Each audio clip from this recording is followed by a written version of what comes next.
Okay, good evening and good morning, depending where you are, also good afternoon. So this is Henry Huiyao Wang. I'm the founder and the president of Center for China and Globalization. I'm very pleased and honored to host the CCG Global Dialogue Series tonight here in Beijing at head office in the central business district at in Beijing downtown. And we are live here from CCG Beijing office. So we are very pleased to actually invite the very distinguished speakers for our dialogue tonight. We had Professor Mahbubani, Kishore Mahbubani, and we also had Professor Kerry Brown. We also had Professor Calder, and so we're going to talk about the rise of and also the rise of Asia and its implications for an increasingly multipolar world. I would like to start with a book. Recently we have a new book that it's called Asian 21st Century, written and by Professor Kishore Mahbubani and actually published by Springer Nature, and is only published about 2 weeks. We had 44,000 downloads already worldwide. So we're going to talk from that book on, but we're going to have a wide range of topic on the issue of Asia development and also the impact to the world. So maybe let's take a quick look at how the book is a quick video on the book. So let's take a look.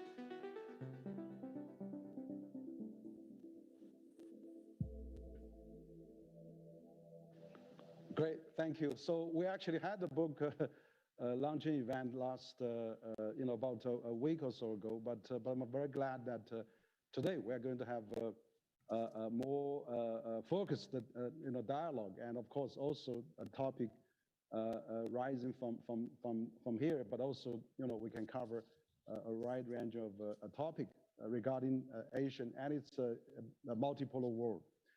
So maybe tonight, I'd like to have this dialogue between three prominent scholars. One from Singapore, one from USA, and one from UK.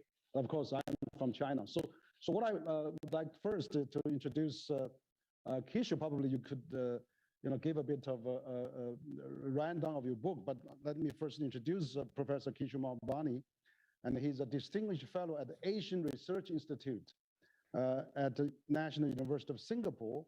And of course, you are the founding dean of the Lee Kuan Yew School of Public Policy, and also Singapore's former ambassador to the United Nations.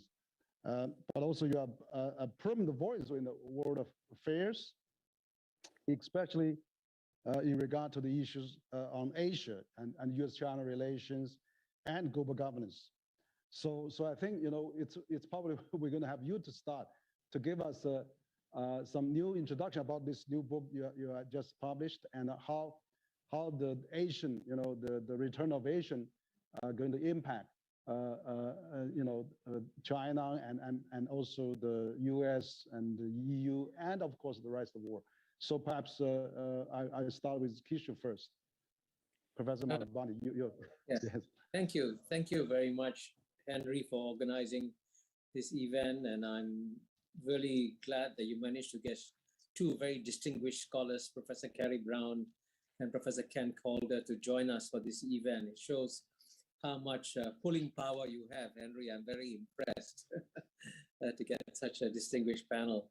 I'm going to be very brief and speak for only 5 minutes or so to give, I guess, the listeners a kind of a preview of the book. And I would say that to explain the book, I'll make 3 points about in a sense, the 21st Asian century. And the first point I'm going to make, which may sound a bit paradoxical, is that all of Asia should send a thank you note to the West for creating the Asian 21st century. And I say that quite honestly, genuinely, and sincerely, because if the West hadn't succeeded first, if the West hadn't created this magnificent scientific revolution, if the West hadn't launched the Industrial Revolution, if the West hadn't come up with these sort of breakthrough ideas on how to transform society, like Adam Smith's Wealth of Nations and free market economics and all these ideas that, in a sense, have propelled the West and made them the strongest and most dominant civilization in the world for 200 years in the 19th and 20th century, are now the same ideas that are actually propelling Asia forward in the world today. So, and the Asians were very intellectually honest. They would admit that if the West hadn't made these major intellectual breakthroughs, maybe we would still be in agricultural, feudal societies today. But it's the West that's transformed the world, and it's the West that's transformed Asia. And as an aside, I will also mention that we should also thank Japan for being the first Asian country to modernize and transform itself, because the Japanese transformation also inspired many other countries, the Four Tigers, then subsequently the ASEAN countries, and then China, and then India, and all of Asia opened up. So you can see what a tremendous job the West has done in creating this Asian 21st century. And so this brings me to my second point, which is that at a time when this Asian century launched by the West is taking off, the West should be celebrating the success of Western ideas in Asia. Instead, sadly, the West is doing the exact opposite, and both intellectually and politically refusing to accept the fact that the 21st century will be the Asian century. And I want to also, as a historical aside, mention that the return of Asia was always a natural development, because from the year 1 to the year 1820, the two largest economies of the world were those of China and India. And as you know, I document that in some essays in the book, Asian 21st Century. And so the return of Asia was always going to come anyway. And so this is an inevitable return, and the West should accept it gracefully. But unfortunately, there is, to my surprise, a tremendous amount of resistance to accepting this. Both intellectually, you will still have Americans saying, oh, the 21st century will remain the American century, which I find rather strange. And then, of course, you also have on the political side a deep reluctance to give up privileged positions that the West has enjoyed in the world order. And of course, Exhibit A is the fact that even till today, despite pronouncements to the contrary, the United States insists that the head of the World Bank must be an American, and the Europeans insist that the head of the IMF must be European. I can tell you in 2009 at the G20 meeting, during the global financial crisis, the West said, no, this is all going to stop. We're going to select leaders of the World Bank and IMF on the basis of merit and no longer the basis of geography. Nothing changed. 12 years have gone by, and we still have the heads of the IMF coming from Europe and the heads of World Bank coming from the United States. This is just one example of the reluctance of the West to accept the fact that this is a different world. So all this brings me to my third point, which is that actually there is a wiser, more intelligent approach for the West to take in the 21st century. And that's why you notice that in my book, The Asian 21st Century, the concluding section, is on multilateralism. And you mentioned that I've been ambassador to UN. I've been ambassador to UN for over 10 years, and I still am. I was then, and I still am, many years later, still a passionate lover of the United Nations. And the paradox here is that the United Nations and its ideas and the UN Charter were essentially created by Western thinkers. It's Western ideas, Western concepts, and the UN General Assembly was conceived to be the parliament of man representing the views of the whole world.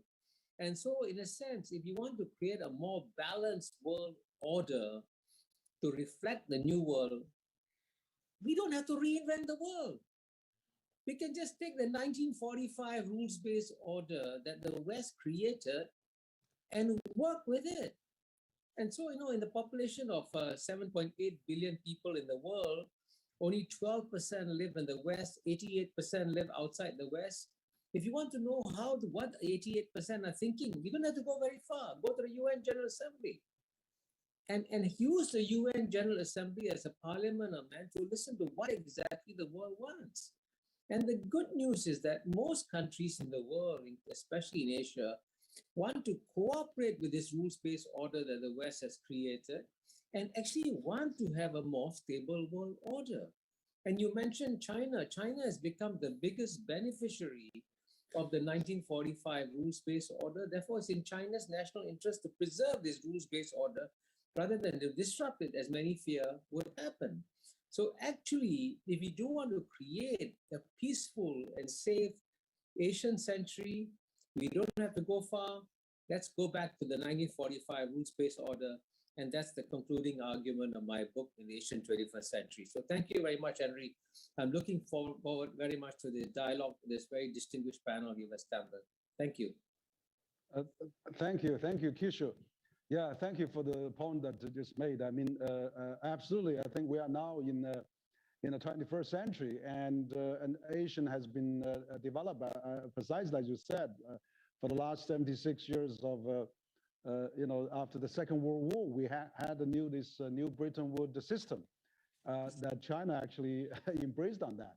Of course, and now we have, after 76, 77 years, I mean, the system needs to be upgraded, of course. And we have actually, China has outgrown, from a very backward economy to the second largest economy. So I think that absolutely, President Xi just gave a speech last night at the Davos World Economic Forum. Basically, President Xi stressed again multilateralism and wants to, support the globalization, and China wants to play active role on that.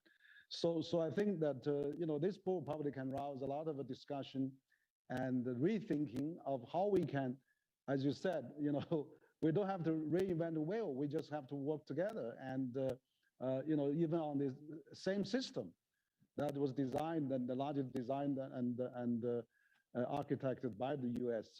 But how can we do that? So perhaps I would like to introduce maybe Professor Calder, which is also a good friend of mine, and I haven't seen you during the pandemic, but I still remember your time coming to CCG and to our conference, and we visit you in your office in DC. I'd like to introduce a bit of Professor Ken, and he's the Interim Vice Dean for Education and Academic Affairs, and also Director of Rishon Center of East Asian Studies of Johns Hopkins School of Advanced International Studies, SAS. Of course, prior to SAS, Professor Ken also served as a special advisor to the U.S. Ambassador to Japan, and also the Japan Chair at the Center for Strategic International Studies, CSIS. And also professor at Princeton, as you are now in Princeton also, I noticed. But Professor Kant, you have done a lot of study on Asia also. You lived in Asia.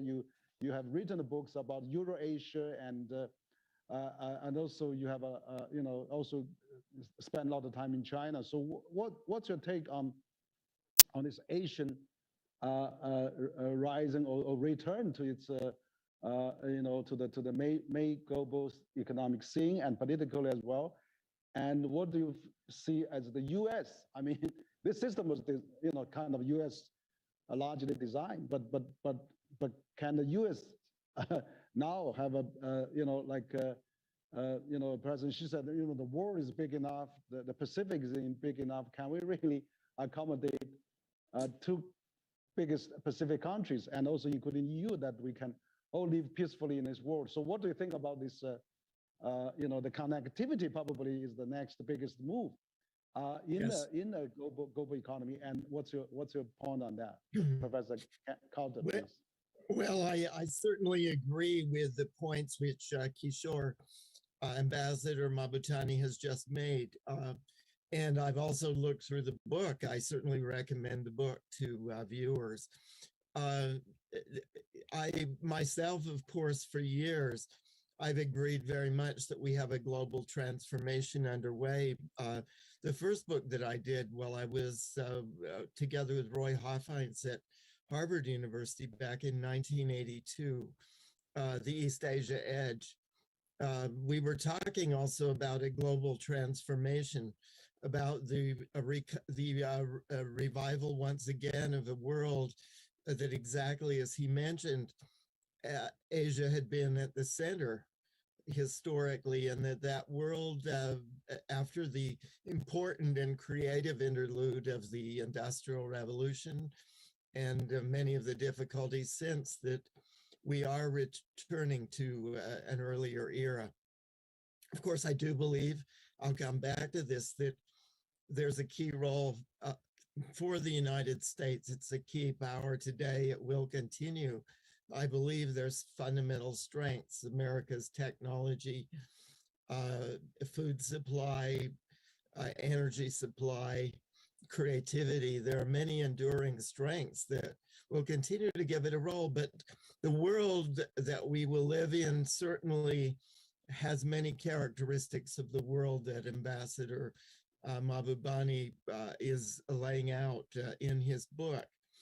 I can remember visiting Shenzhen in 1978 and coming out of the station, and there was virtually nothing there.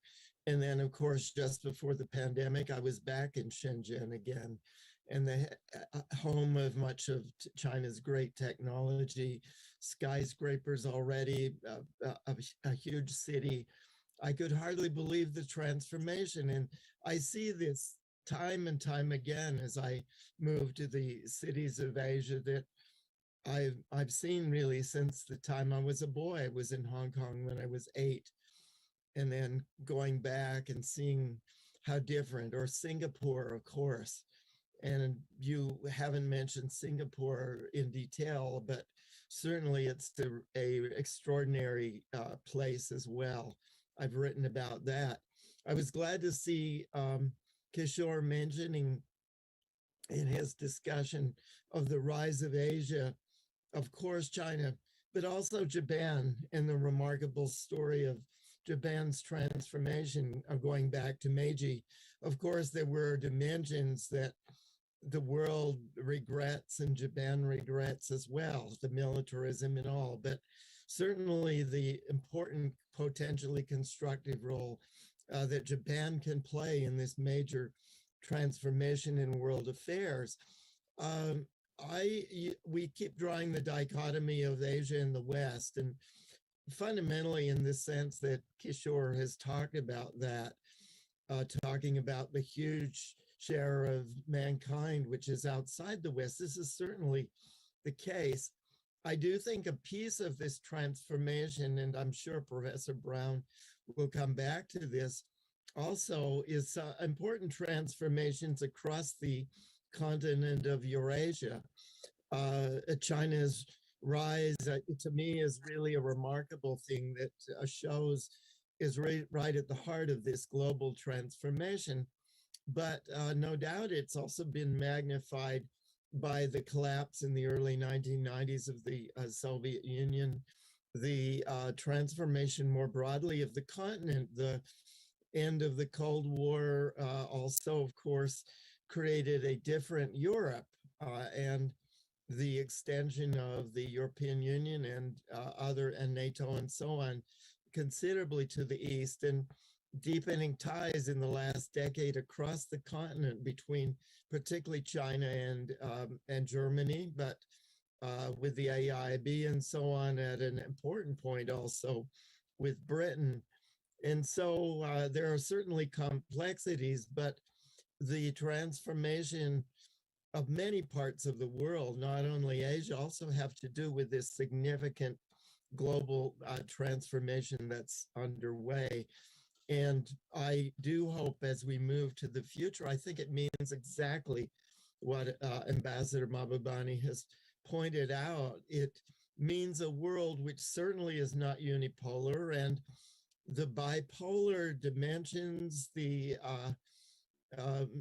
United States and China certainly together have important roles, but there's tremendous instability, as we have recently seen in that dynamic. I certainly hope for a world in which China and the United States can have a more stable and constructive relationship. But I think that is in the context of exactly what Professor Mahbubani mentioned, namely of a broader multilateralism that recognizes the role of other major global powers and also the transnational dimension, entities beyond nation states, and the very constructive role that creative states that understand the broader system, exactly like Singapore, but certainly others that understand the system as a whole and don't have a stake in just some form of hegemony. I think all of those things are going to be crucial to the future. And I look forward to our discussion today. Good, great. Thank you. Thank you, Ken.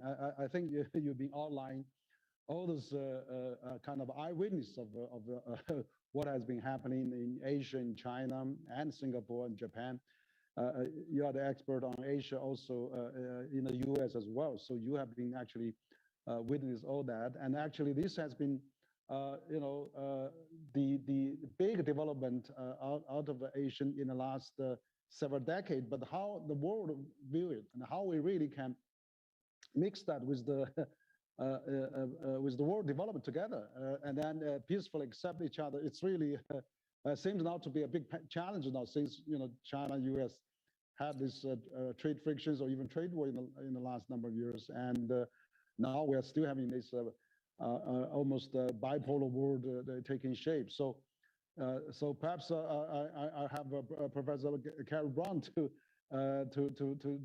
come in as well, and of course I'd like to introduce Professor Kerry Brown. He's a professor of Chinese Studies and the director of the Lao China Institute at King's College London, and also he's a former diplomat and also worked in China section of the Foreign and the Commonwealth Office, and also worked here in the embassy, UK embassy in Beijing, but also at you have lived in China also in Mongolia for 2 years too. So you have read many books, and also your new book, China Through European Eyes, we're coming out in May, and we're really looking forward to that great book that you've been coming up with. So Kerry, what's your take of you heard what Kishore and Ken has just said. So what's your take about this important growing relation of Asia and how the world can get along, including China, and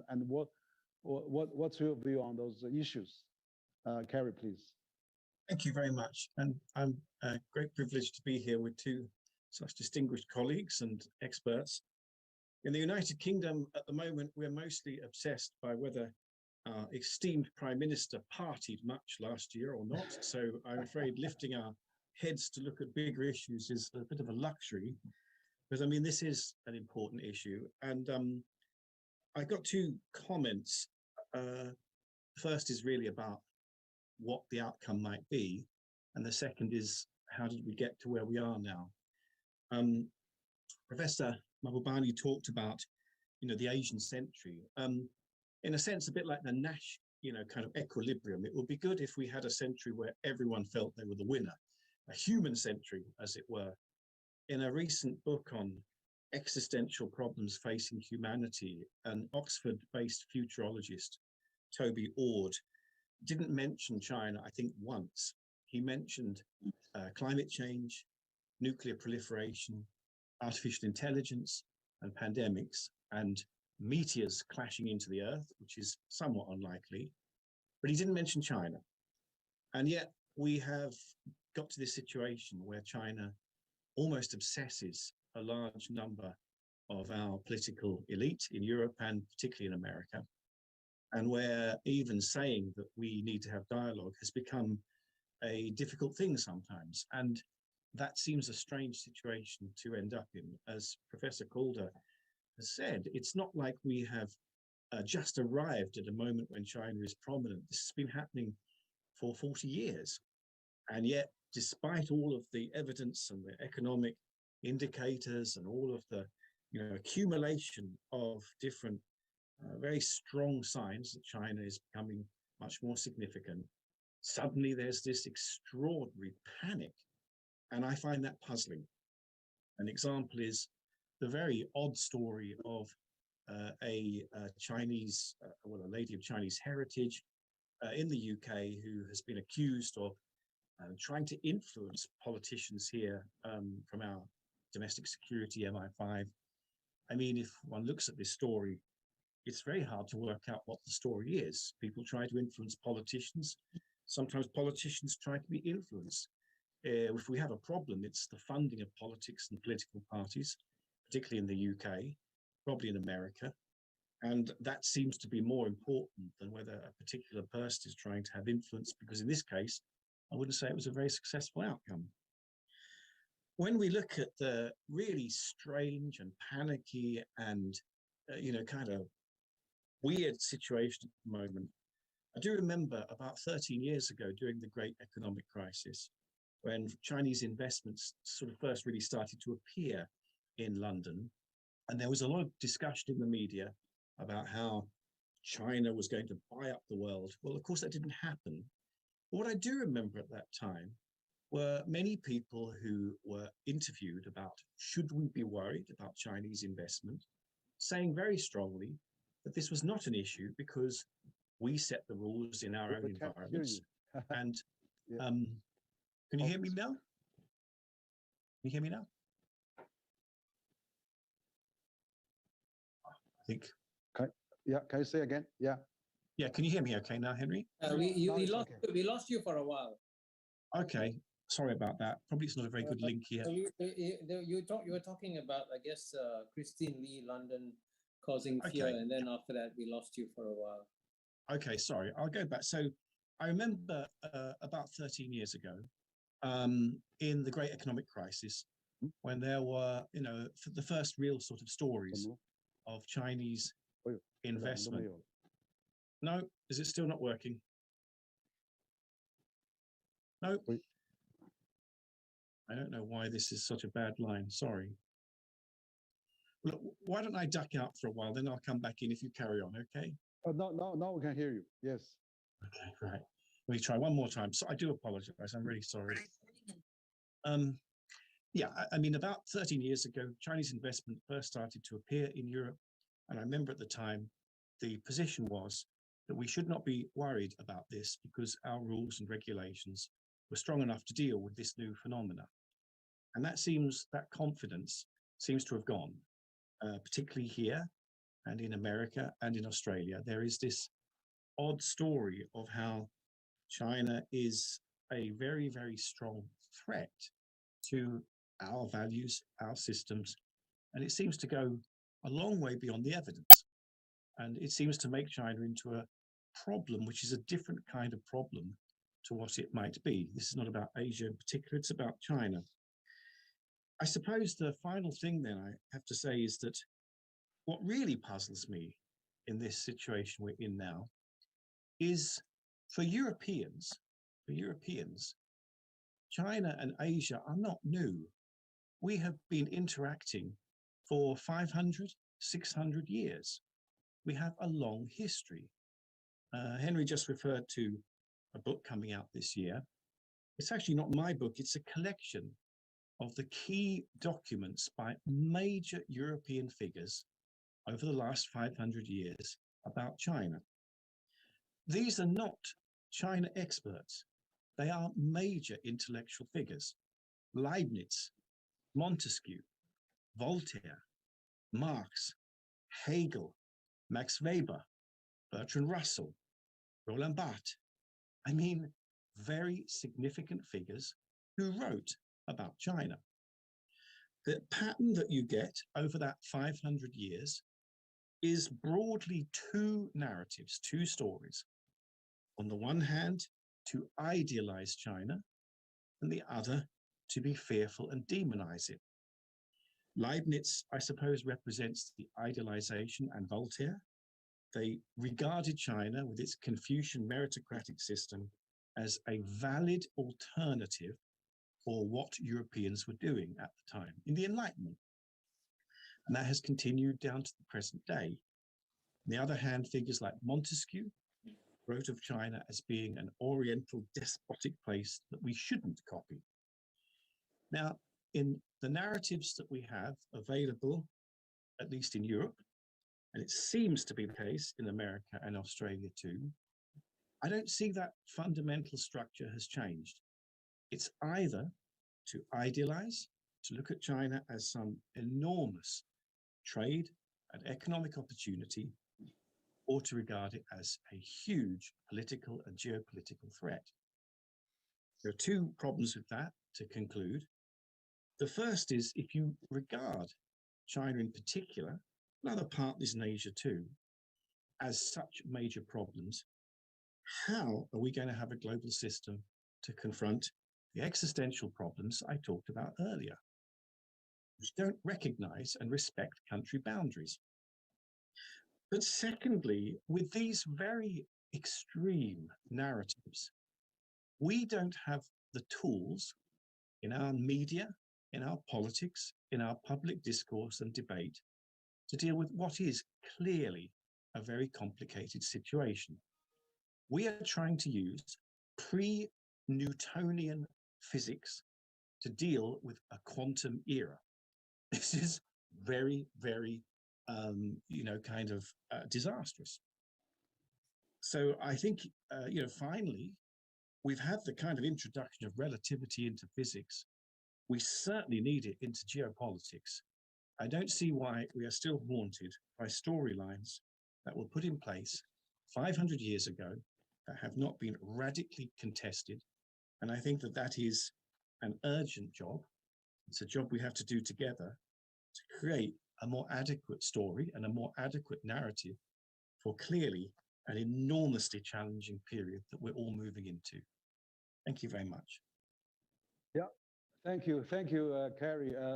Fascinating discussion. I mean, you've been discussing and also talk about all those historical views on China, but also your personal observations that this dichotomy that we are in, this contradictory we are in. On the one hand, I mean, Asia and China is rising, but on the other hand, the world is not, particularly the Western countries, is not accept that. So there's quite a bit of contradictory there. And so what I think, for example, Asian, for the last half a century, economically has been taking off. I mean, Japan, the Four Tigers, and then China, and so economically they probably recognize, like also ASEAN is a marvelous success story. Like Kishore has written a book in 2017 on an ASEAN miracle. I remember we had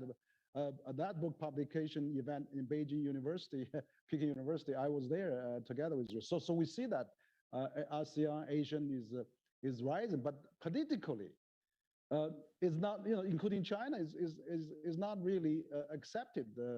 Probably some ASEAN countries too. So what do you think, Kishore? You think about Asian economically is doing well, and it will continue to do well, and we will probably become the economic center of the world in the next half a century. But yet politically and also ideologically, as Kerry mentioned, this narrative, how we can really find a good narrative to describe that.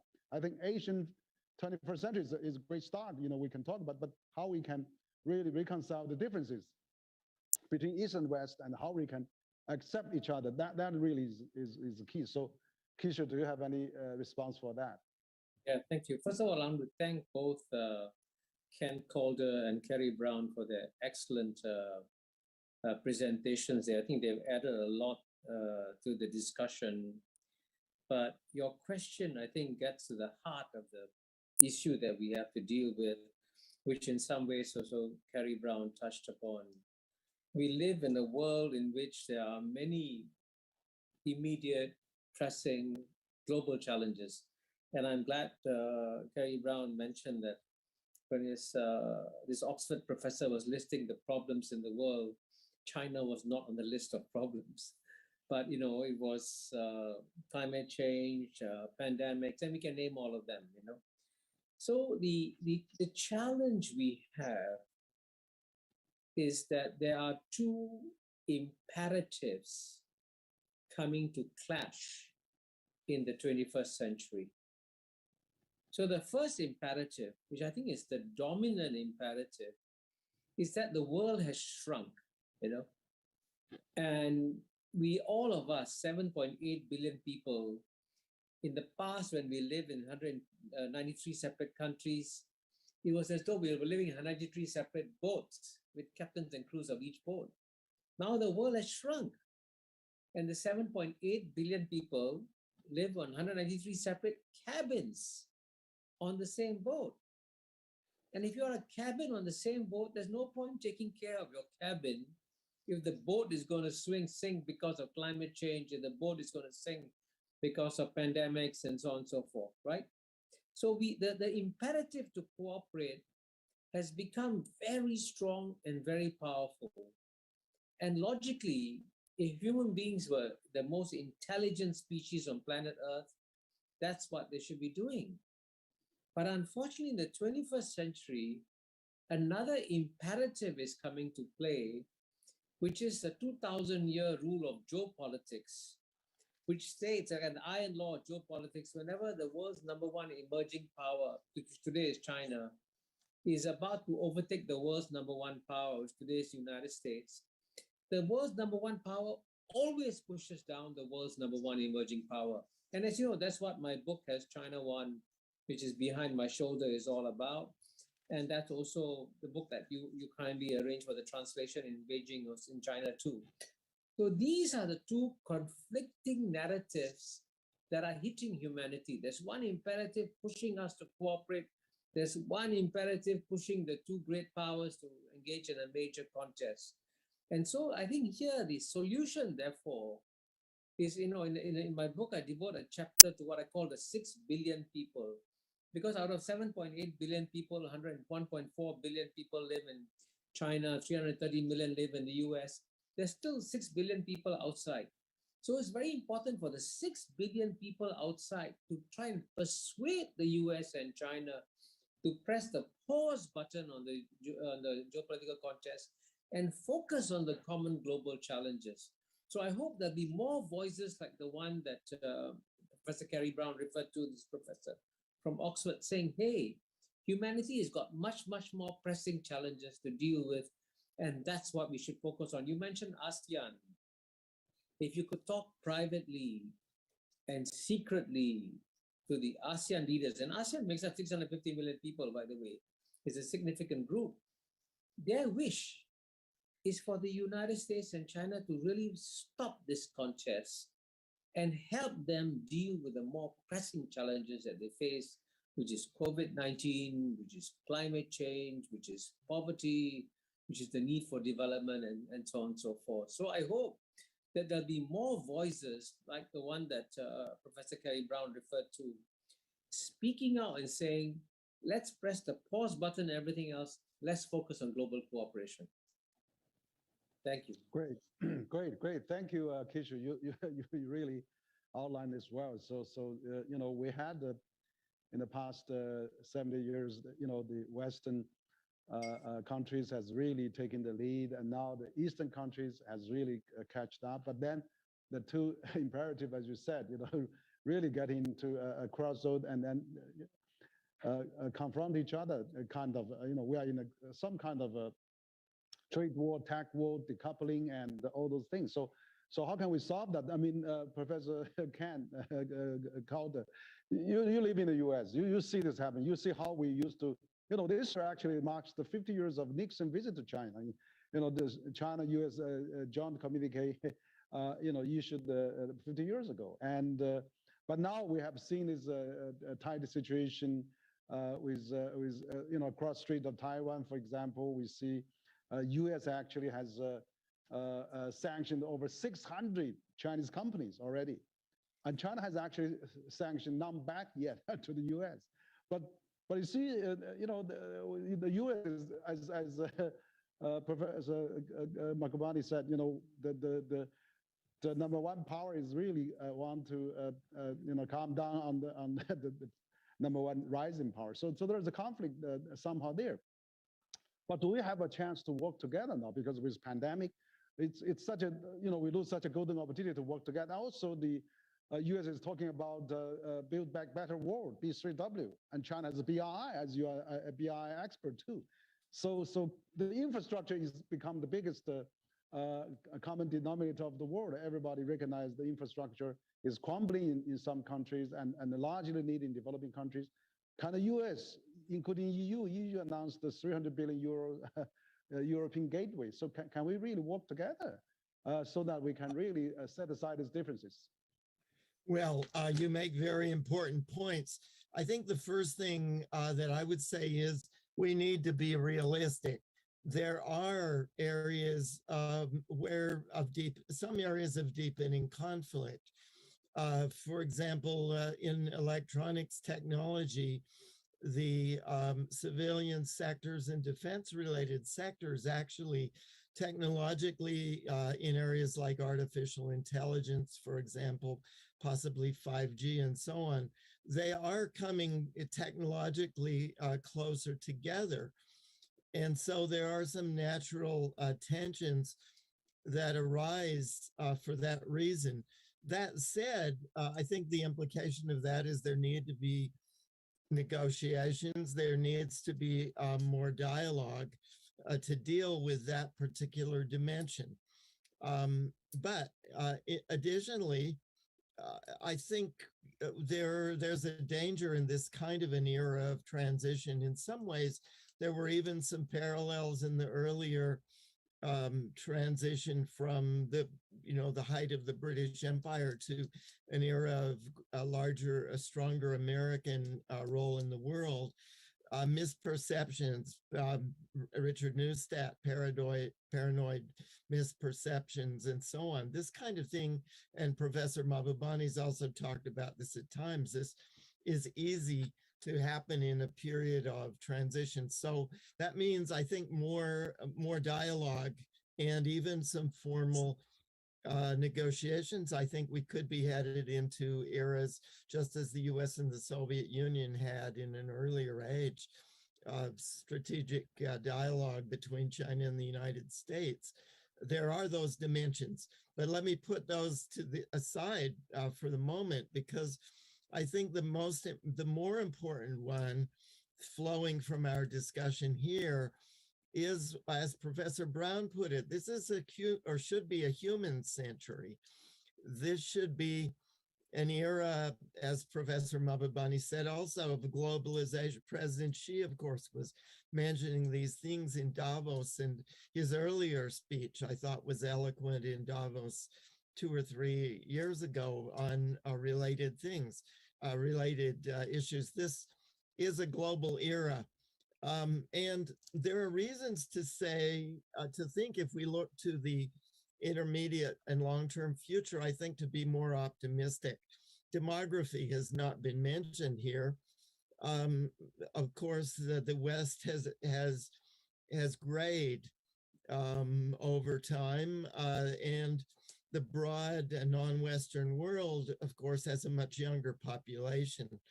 But particularly places like Africa and South Asia and so on, even China, certainly Japan already, and Korea is beginning. There will be a time 20 years hence or so, 15 years hence, when China, the demographic change and the larger role of senior citizens in society will become more important, which points to one thing which I, as a faculty member of Johns Hopkins University, which is very much in the healthcare and the medical area, I can't help thinking about. Of course, we've been significant as well in the Coronavirus Resource Center and trying to understand this pandemic, which is before us. I think healthcare is really a key area, especially if we look to a 10-year, 20-year time frame.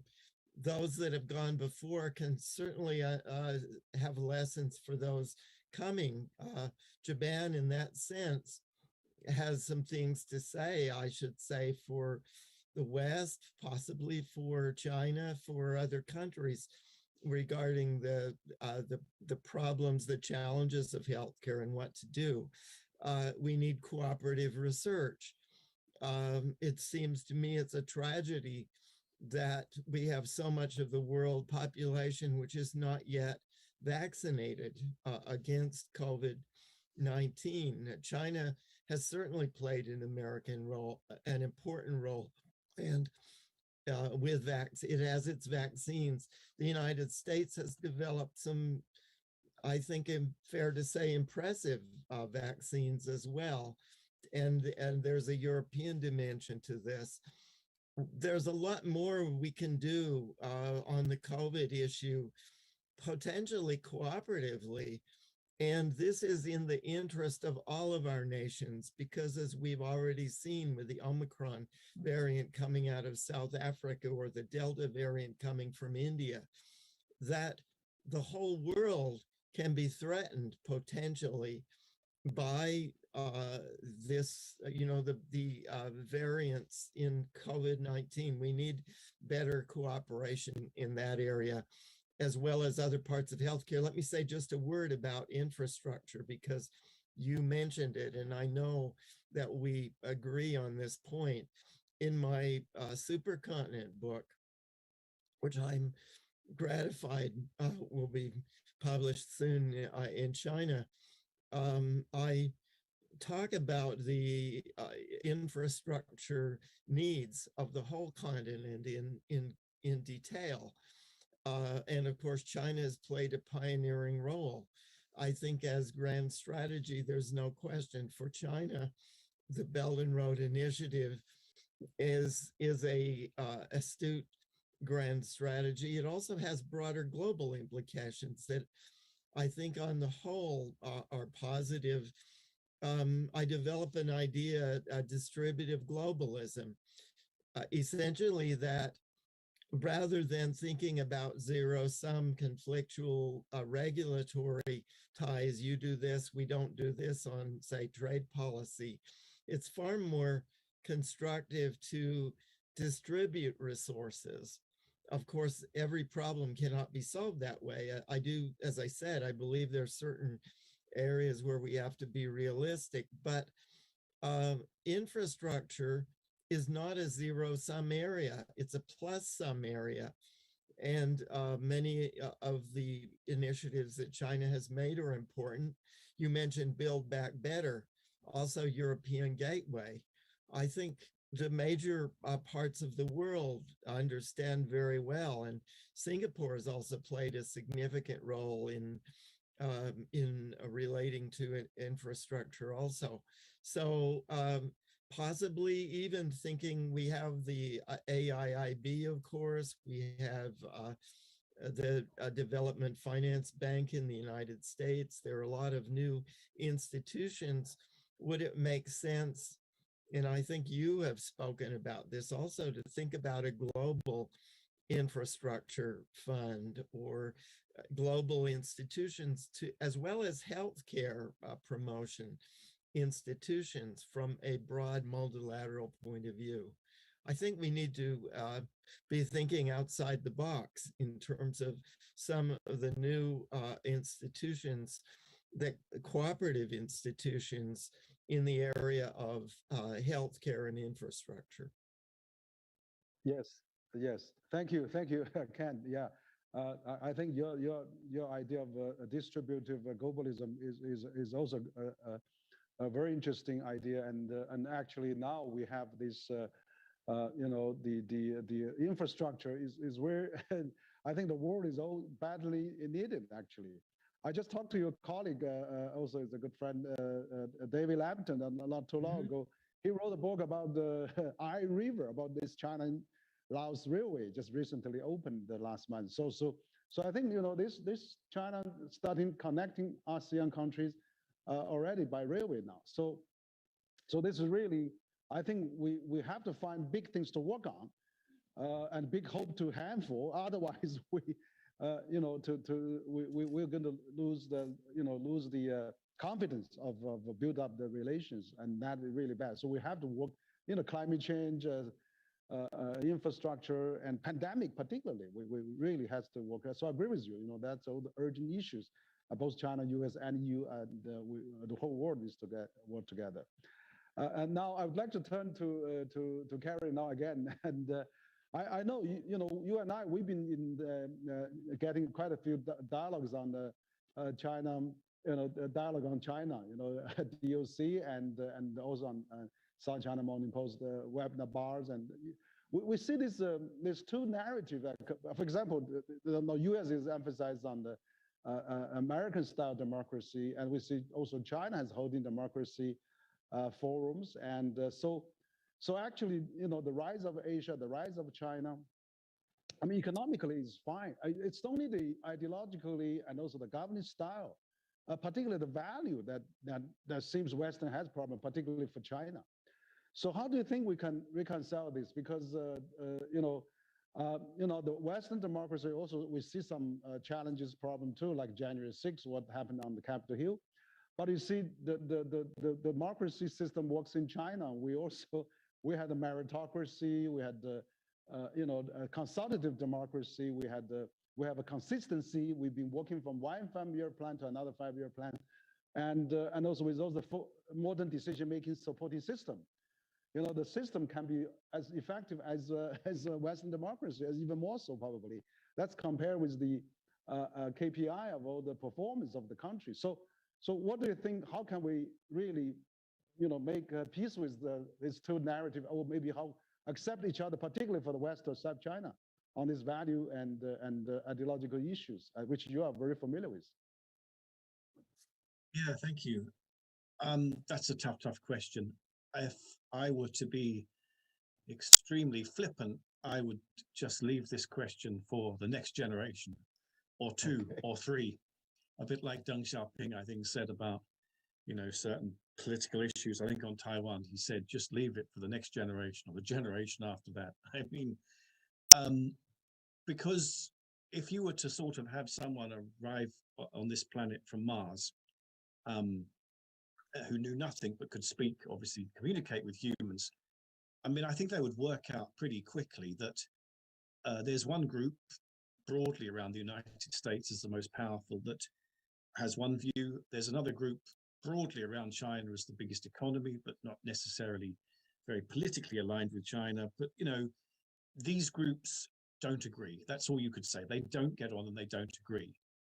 And they don't need to try to pretend they get on.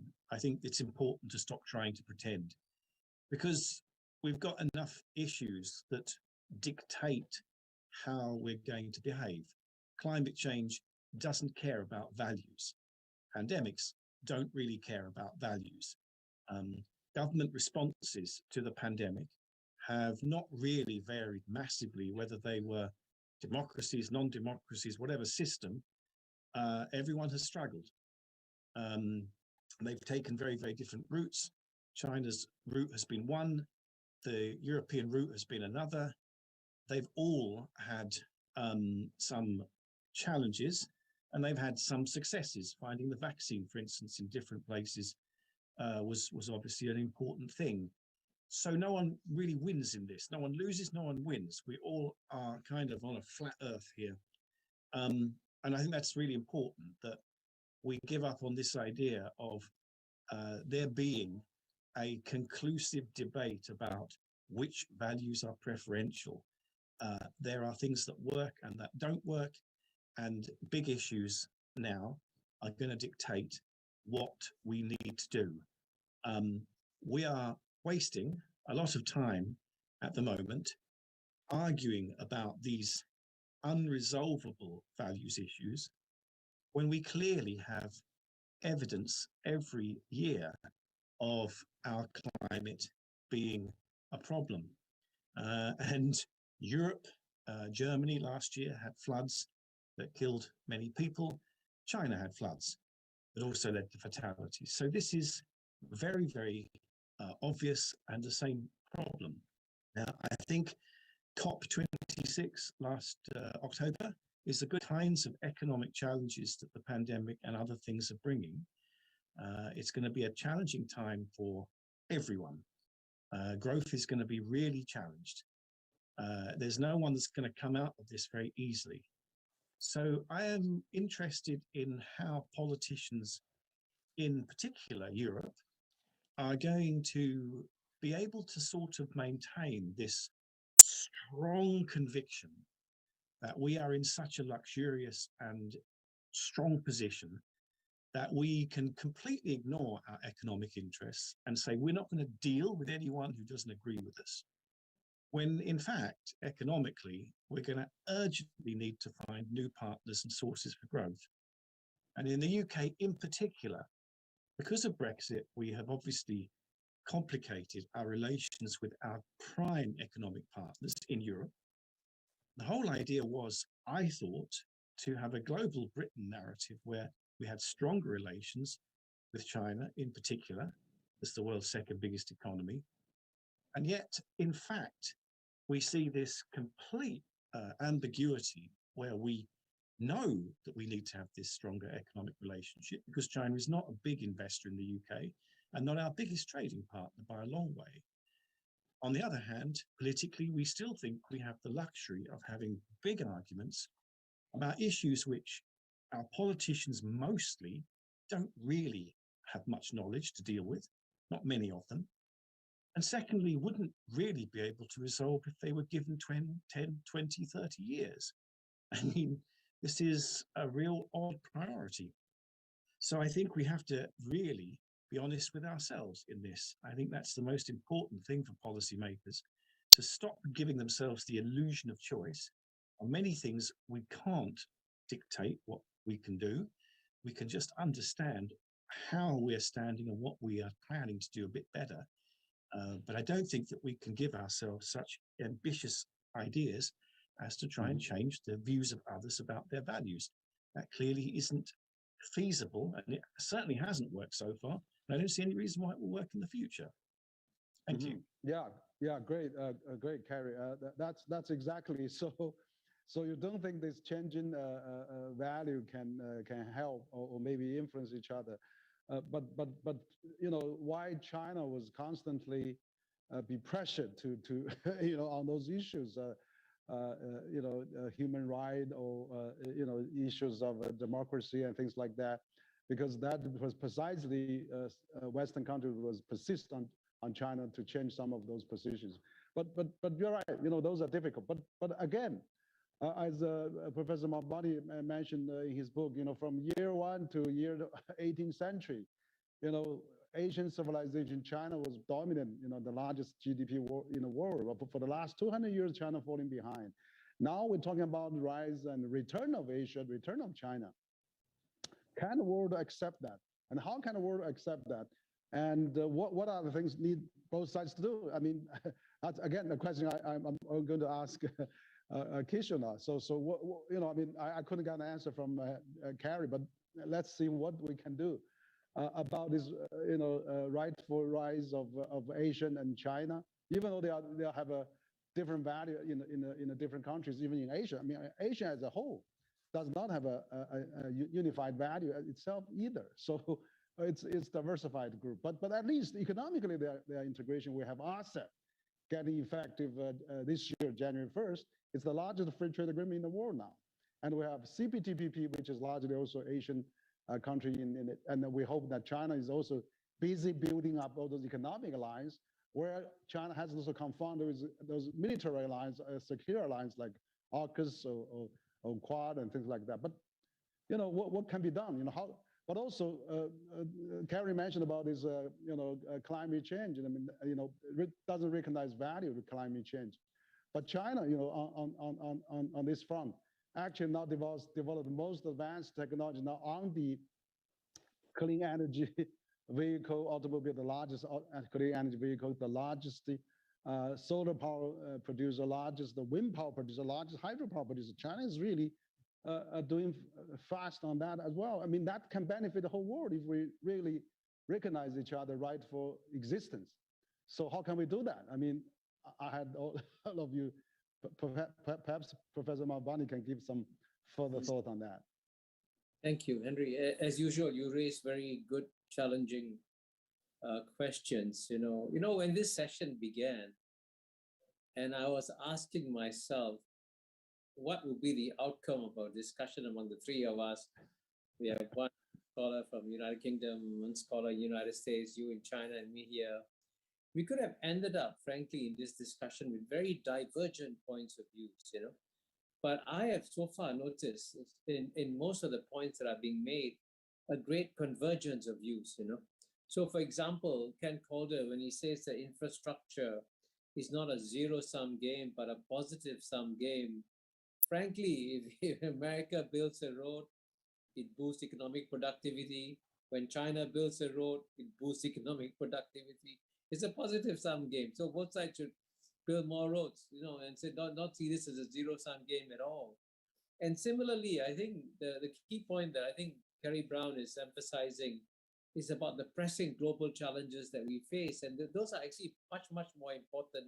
And we should all be coming together to deal with that. So, I mean, if people were listening to this discussion, they would end up saying, hey, we can feel more optimistic about the future of the world. But as you know, also, there are voices that are discordant.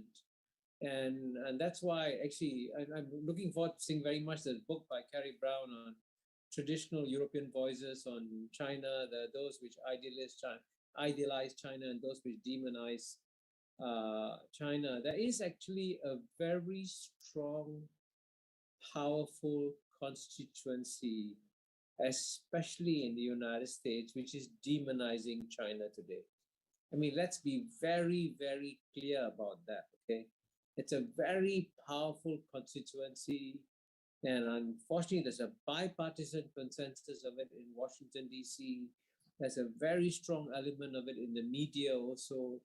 And the net result of it all is that, sadly, even though it is the West that created the whole idea of trying to arrive at understanding through reasoning and scientific analysis, reasoning and scientific analysis has flown out of the window when it comes to trying to understand China in today's political context. I mean, especially, I would say, in the United States, but I think as Kerry Brown's also hinting to some extent in UK and Australia too.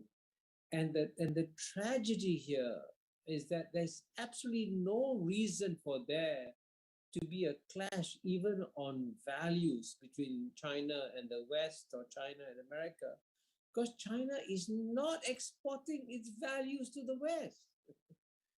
The West can keep its values. It can remain democratic. It can preserve human rights. China is not trying to change any Western society at all. And China, as we know in Southeast Asia, has actually stopped exporting communism from the time when Deng Xiaoping came to Southeast Asia and met Mr. Lee Kuan Yew, and they agreed, okay, Southeast Asians would choose their own political systems.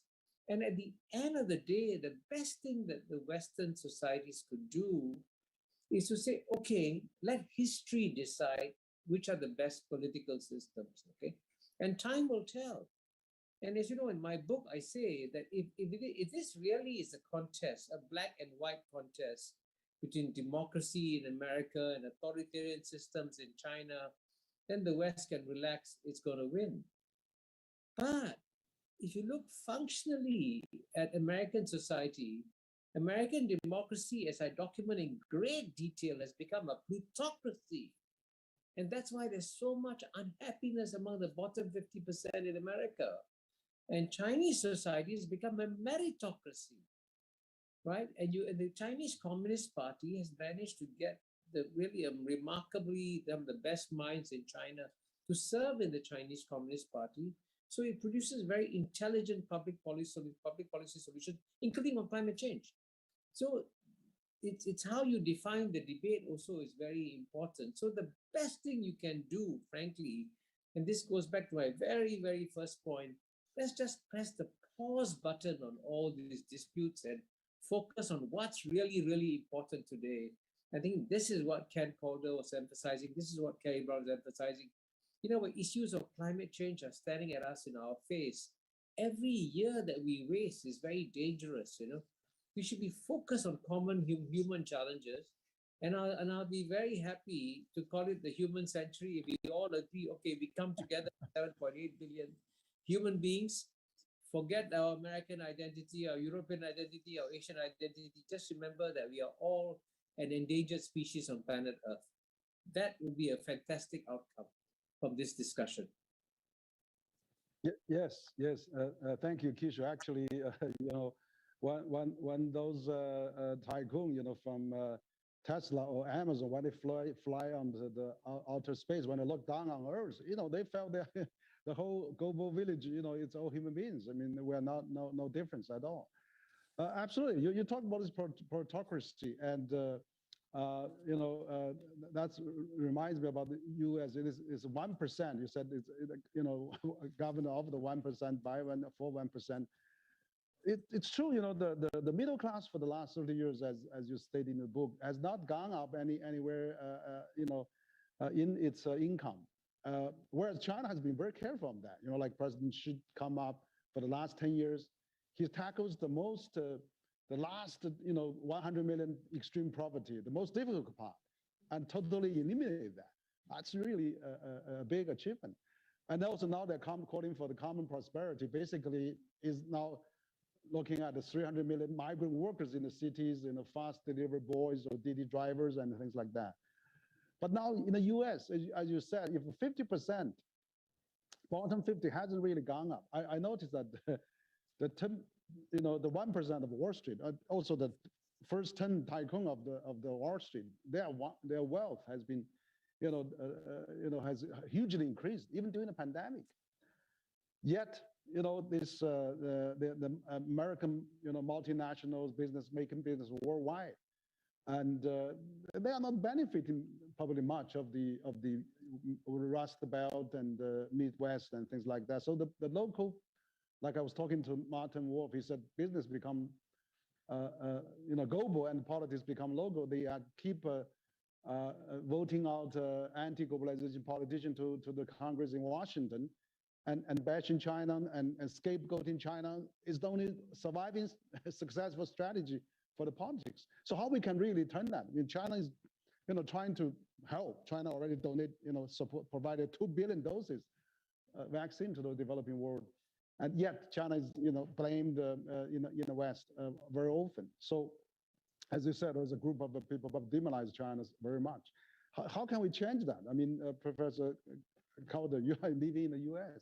And how can we do on both sides? Probably China also has to get better on its narratives, get better explanations, and but this economic globalization has really created such a big challenge, where China taking a lot of blame now for that, and trade war was an example. Yes. You know, as I said, one thing I think we do have to realize that in some ways there are forces, technological forces, that are driving us toward the greater conflict. We have to have some degree of realism that I would say, particularly the next 10 years, is going to be a delicate period, transition period.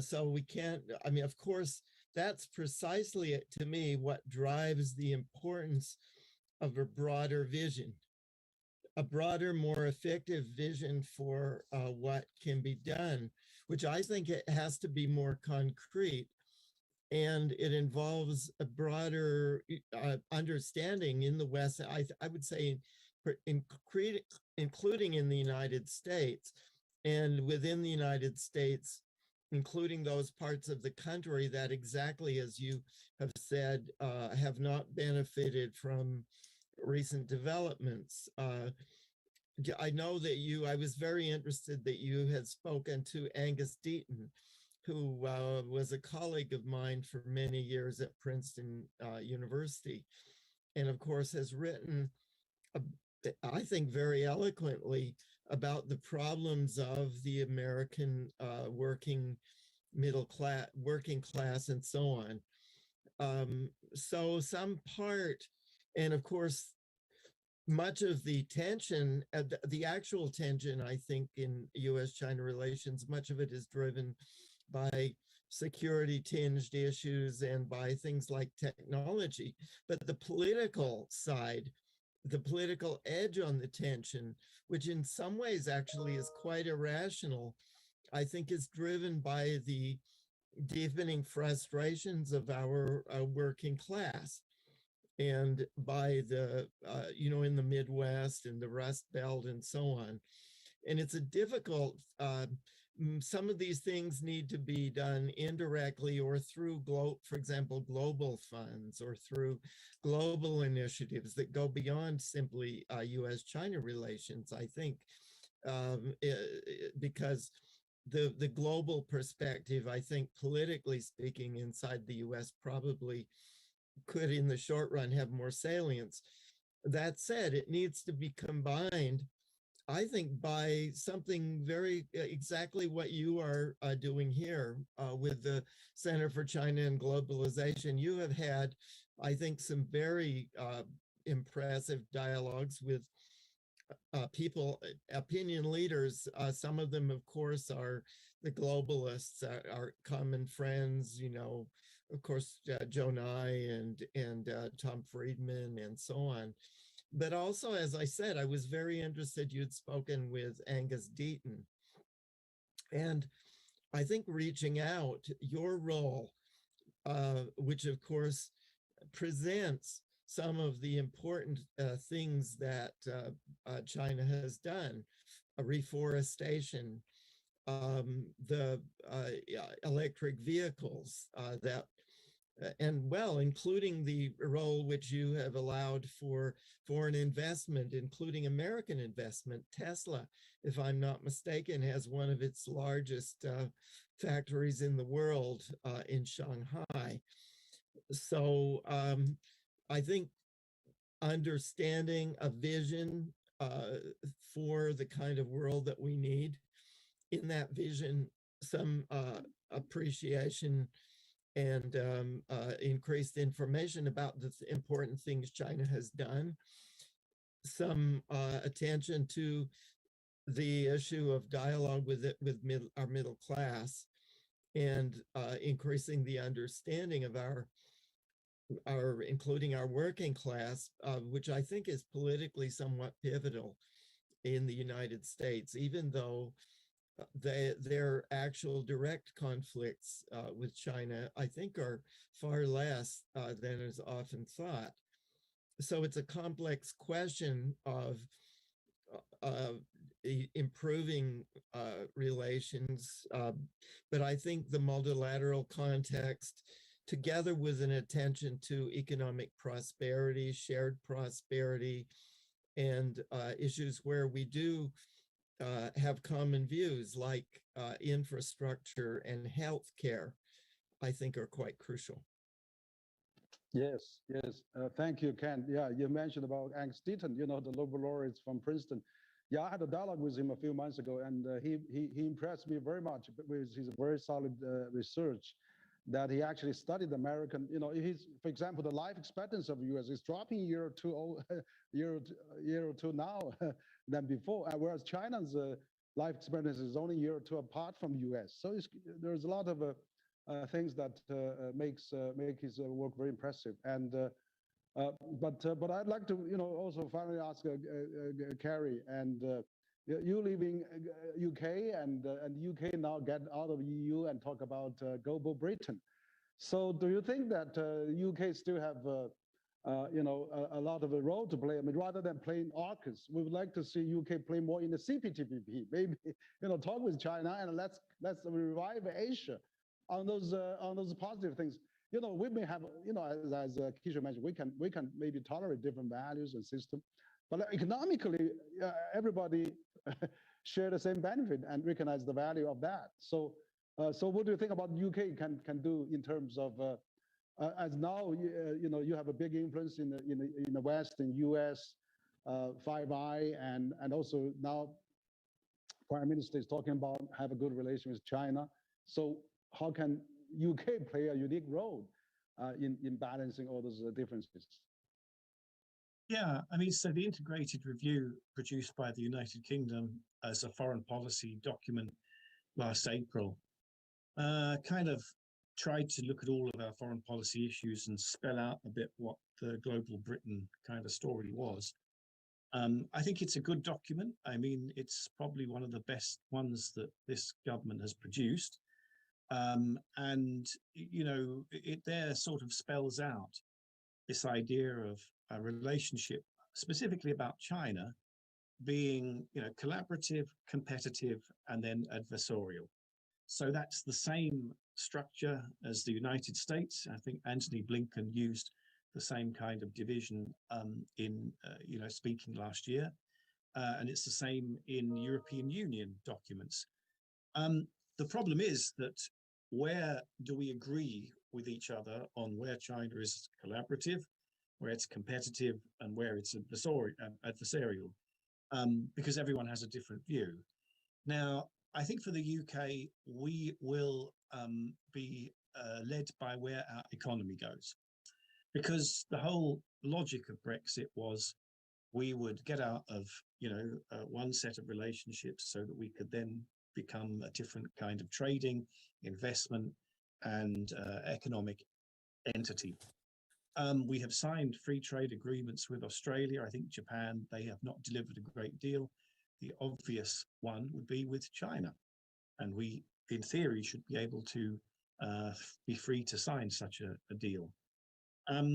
Politically, of course, that's really hard at the moment, because politically, the United Kingdom is having a difficult time with China. And it's also needing to show that it is aligned with the United States. And I think this will not be resolved until we are clear about the economic impact of the pandemic and of leaving the European Union. As I said earlier, if our economy is very compromised and, kind of negatively impacted by both of those things, and I think it will be, then I think we're going to be very pragmatic. The United Kingdom has a strong kind of strand of, business is business and other things are other things. And at the moment, there's a big tension. Part of the government wants assertion of, our special values, of our role in the world, which I think is ambitious and I think unrealistic. But there's also strong support for being pragmatic, doing work on investment and on the economy. As I said, Chinese investment in the UK is 0.7% of our investments from abroad. That's small. That's very, very small. And also Chinese exports to the UK are far more than British exports to China. That's actually increased in the last 2 years. It's become worse. So we should do a lot. And if we don't do that, a lot of the reason for why we exited the European Union becomes even more mysterious. We're meant to improve our relations in terms of trade and investment with partners like China. But if we say, in fact, we can't do that because of other reasons, that's a very different story than the one that we were telling ourselves even a couple of years ago. I think my personal view is that I think our politicians will speak differently when the seriousness of our economic position is much clearer. And I don't take a great deal of attention to what they say at the moment, because I don't think that anyone knows what's waiting for us. If the economy is slightly better, okay, we'll probably carry on in the position we're in now. I suspect that that's not likely. Okay, great. Okay, thank you. So there's always economic corporate integration, but also the difference will remain. So finally, we have a 5, 6, 7 minutes now. I left now. I think before we conclude, but I think we have very fascinating discussion, very stimulating discussion. We talk about this, the Asian 21st century, the return, the rise of Asian and China, for example. But now the final question I would like to ask three of you, to give, because just now Ken also said, this next 10 years is going to be probably very, very challenging. And so what do you think of, when would we reach a new equilibrium, okay, we can peacefully coexist. We don't bash each other so much. Finally, Western would accept China as a grown up and and now treated as equal, not really bashing each other. I mean, I talked to Joseph and he would say, okay, maybe by 2035 we will see another a new world of mutually acceptable. So Kishore, what do you think? I mean, you think now we talk about the return of Asia, rise of China. When would the world accept this reality? I mean, how long do you think we're going to take? On 5 years, 10 years, 15, 20? What, that'd be really interesting to know those issues. So we love to really talk about that. So Kishore, probably can start. We will probably have 2 minutes, 3 minutes each of you. Yeah, I think since we only have 5 minutes, I'll give a 1 or 2 minute response. First, I want to completely agree with Ken Calder when he said, let's be realistic. And, as you know, the thesis of my book, As China Won, is that the next 10 years, there'll be very rough relations between China and the United States. And I take that as a given, okay? But at the same time, I think after you come out of the storm, there'll be a big storm. There'll be a realization that China's rise cannot be stopped and the return of Asia cannot be stopped. And at the end of the day, if you ask me what is going to decide everything, it will be data.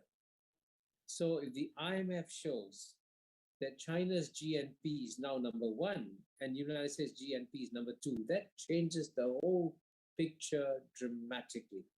And that's the profound changes happening in the world in terms of economic weight and power. I'll just end with 2 statistics. In the year 2009, China's retail goods market was $1.8 trillion.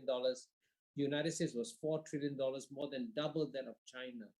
By 2019, China's had grown to $6 trillion. United States was $5.5 trillion, smaller than China's. So this is what is going to move the markets and going to move the world. And I'll give you another piece of data that everyone should also know. In the year 2000, Japan's economy was 8 times the size of ASEAN. Today, Japan's economy is only 1.5 times the size of ASEAN. By 2030, ASEAN's economy will be bigger than Japan's. Okay, so you can see how the world is being changed by these incredible economic shifts of power. And by 2030, the data will show very clearly that power has shifted to Asia. And I think that's when people will say, okay, let's start making pragmatic, realistic adjustments. And I want to emphasize, this is my last point, neither China nor Asia want to dominate the world. They want to work with the rest of the world. Thank you, Kishore. So Professor Ken Calder, please. Yes, well, as always, I find Professor Mahbubani's work stimulating.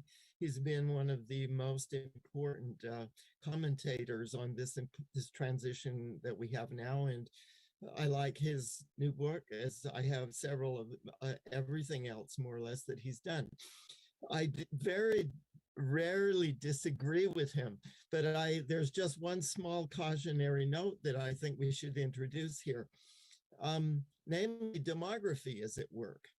And I, as a Japan specialist, I suppose I'm particularly sensitive to this, but we should beware of straight line projections. I have no doubt that we are coming into a new era where the non-Western world once again will move to preeminence, similarly to what was historically true. There will be a different balance within the non-Western world, and demography will play a role in this. I have thought for many years that the grand strategy of China is astute, and that many of the initiatives that have been done have been, I think, right for the present and the future. But the balance, demography is going to play a role in balancing. Japan has has declined economically. European growth slowed down. American growth slowed down. At some point within the non-Western world, probably China certainly will be the largest and the most significant, but China's growth is going to slow also. So, and I think actually that will help to produce what we're all projecting of a decade hence, a greater stability in international relations. Asia will be preeminent, but there'll be a different balance within Asia, I think, than we have seen in the past. And so that too, I think, is in the end will turn out to be a positive thing. It takes us back where we have been saying all along. I think cooperative projects to make it easier in the short run, infrastructure and health, and to negotiate and have China better understood during this period of difficulty that we're in now. Yes, thank you, Ken. And Kerry, please, your prediction, your conclusion, yes. No prediction, I mean, but just to sort of reinforce what Kent and Kishore have just said, I mean, I think it's important, the work that you're doing, Professor Mahbubani, is important because we need to, I think in Europe and America, people have not quite got it, you know, this fundamental change that's been happening for a long time, but it's now really real. And I think we should be less sensitive with ourselves. You know, we have this big kind of worry when we hear that there might be a different kind of power, but it's not the sort of power we fear it to be. There are other challenges, but I think, you know, the ones that we're worrying about are not the ones that really are worth worrying about. It's something very different. It's a world of complexity we're moving into, and the complexity is the problem, not the idea of, you know, a new power coming and dictating like what everyone's going to do. I mean, that would be easier to deal with. I mean, but we are looking at a lot of complexity. So I think the messages of your books are ones that are obviously challenging for people to listen to in Europe and America, but we have to listen to them. Otherwise, events will simply overtake us. And that, in the last couple of years, has sometimes been what's looked like it's going to happen. So we have to make sure we get on top of things again, particularly our somewhat worried and anxious feelings. So I do appreciate the work that you've done and the dialogue we've had today. It's very important. Thank you. Okay, thank you. So thank you all three distinguished guests very much. And I think we are almost come to the end. But I think we had a fascinating discussion. We talk about this new book, The Asian 21st Century, and also the return of Asia, and then also the future of Asia, for example, and also its relations and its implication for the world. I mean, actually, 2 weeks from now, we will have a Beijing Winter Olympics starting now. And so 14 years later, actually, after 2008 Summer Olympics, Beijing became the only city that hosted both Winter and Summer Olympics. And so 2008, we see China initially embraced the globalization. China initially debarked on the global stage and then embraced the globalization. And also, China actually emerged from the world scene. And then that is kind of a welcome, of course, by the international community. And of course, then we see the 2008 financial crisis. So really symbolized the rise of Asia and China probably in the last next 14 years. But again, Winter Olympic, again, it's another occasion that China is coming to embrace the world. So we hope that this Winter Olympic will still serve as a great reunion of the world, and so many athletes and country representatives will come to China even during the pandemic. So we hope that we will still have a lot of dialogue, we still have a lot of exchanges, a lot of sportsmanship, and also I really like the new motto for the Olympic this year. Since they actually used that Tokyo Olympic, faster, higher, stronger, together. So that's together is really important. So I hope that we felt so thankful for all of you taking the time to talk to us. And my staff was telling me there's 150,000 people watched us online, and so it's really fascinating. I mean, we'll continue the dialogue. We'll bring down the differences. We hope the next 10, 20, 30 years will peaceful time, and let's all work together.